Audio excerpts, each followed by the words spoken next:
in the series Everyday Grammar. I'm Alice Bryant.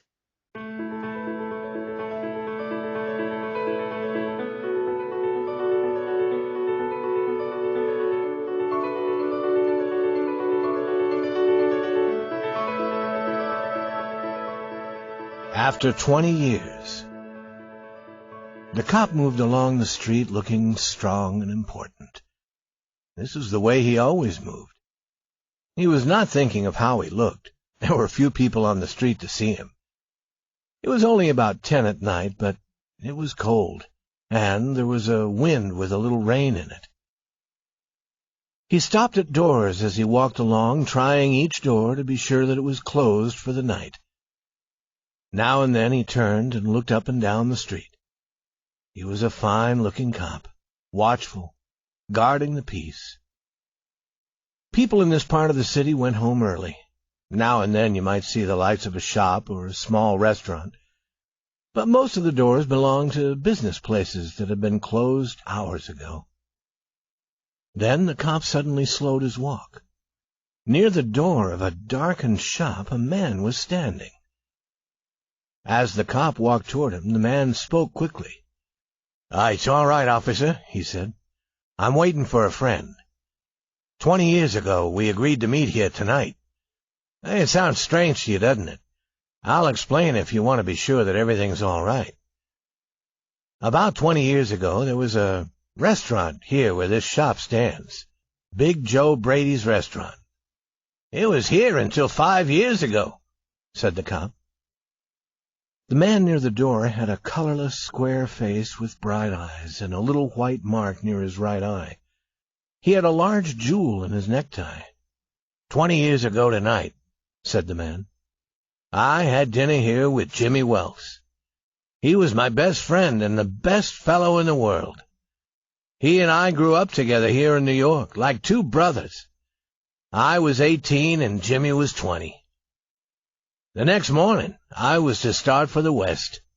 I was going to find a job and make a great success. You couldn't have pulled Jimmy out of New York. He thought it was the only place on earth.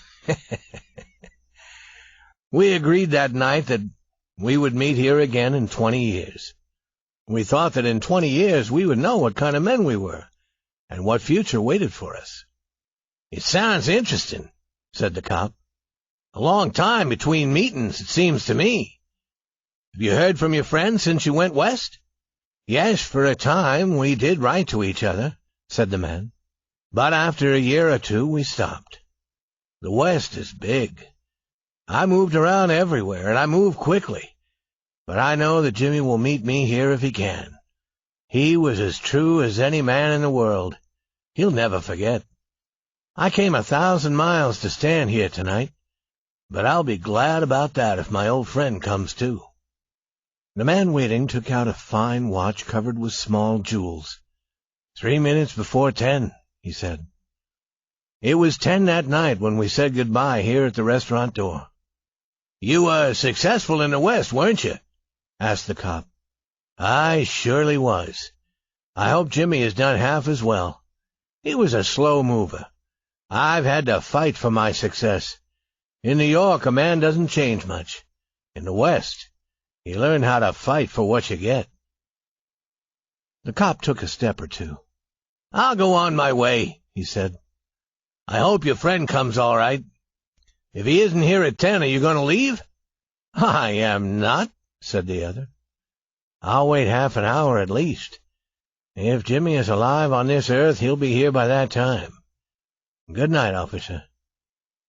"Good night," said the cop and walked away, trying doors as he went. There was now a cold rain falling and the wind was stronger. The few people walking along that street were hurrying, trying to keep warm. At the door of the shop stood the man who had come 1,000 miles to meet a friend. Such a meeting could not be certain, but he waited. About 20 minutes he waited. And then a tall man in a long coat came hurrying across the street. He went directly to the waiting man.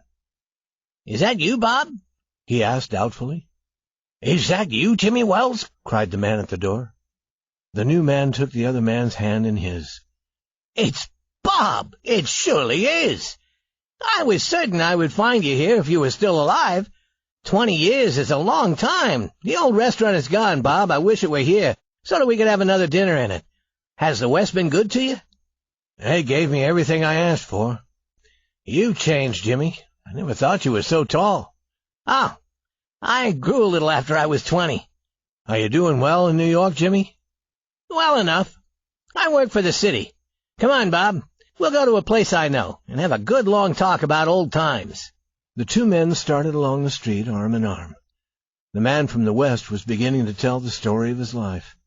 The other, with his coat up to his ears, listened with interest.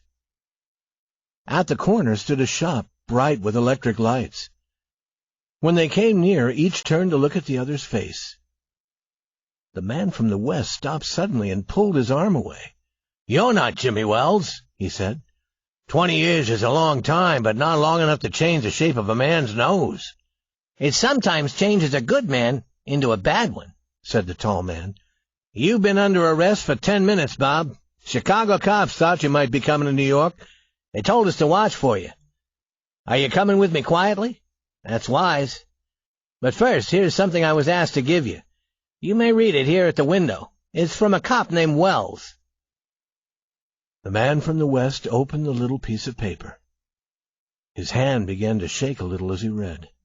Bob, I was at the place on time. I saw the face of the man wanted by Chicago cops. I didn't want to arrest you myself, so I went and got another cop and sent him to do the job. Jimmy. And that's our program for today. Listen again tomorrow to learn English through stories from around the world. I'm Jonathan Evans. And